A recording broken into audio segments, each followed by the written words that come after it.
10 prill. Çfarë është turpi me vend? Sepse kur ishit shërbëtor të mëkatit, ishit të lirë ndaj drejtësisë. Dhe ç'fryt kishit pra atëherë nga ato gjëra për të cilat tani keni turp? Sepse fundi i tyre është vdekja. Romakëve 6:20-21.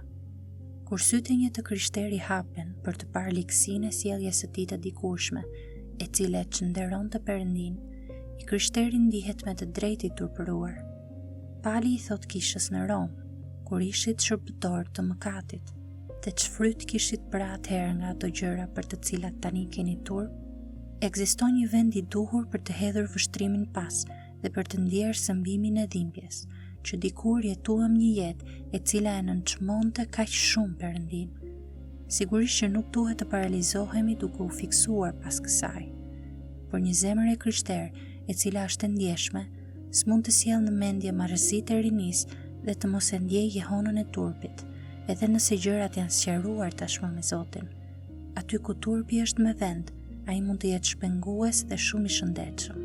Pali u tha Thesalonikasve: dhe në qoftë se dikush nuk i bindet fjalës sonë në këtë letër, shënojeni atë dhe mos u shoqëroni me të, që ai të turpërohet. E 2 Thesalonikasve 3:14. Kjo do të thotë se turpi është një hap i duhur dhe shpengues për kthimin në besim, dhe madje edhe në pendimin e një besimtari pas një stinë mëkati dhe ftohtësie frymore. Turpi nuk është diçka të cilën duhet ta anashkalojmë me çdo kusht. Ka një vend për këtë lloj turpi në mënyrën si Perëndia i trajton me mirësi njerëzit e tij. Mund të dalim në përfundimin që kriteri biblik për turpin e pavend dhe për turpin me vend është një kriter radikal që ka Perëndin në qendër. Kriteri biblik për turpin e pavend thotë: mos të vi turp për diçka që e nderon Perëndin, pavarësisht sa të dobët, sa të marr apo gabim të bën të dukesh në sytë e njerëzve të tjerë. Ose një mënyrë tjetër për ta zbatuar këtë kriter që ka Perëndin në qendër për turpin e pavend është të thuash: mos u ndjej turpëruar për shkak të një situate vërtet të turpshme, veç se po more pjesë në ligësi.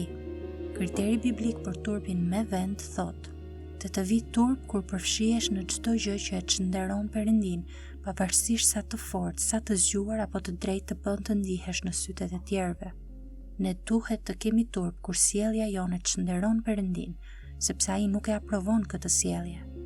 Ne nuk duhet të kemi turp kur sjellja jone nderon Perëndin, edhe kur njerëzit përpiqen të na turpërojnë për shkak të saj.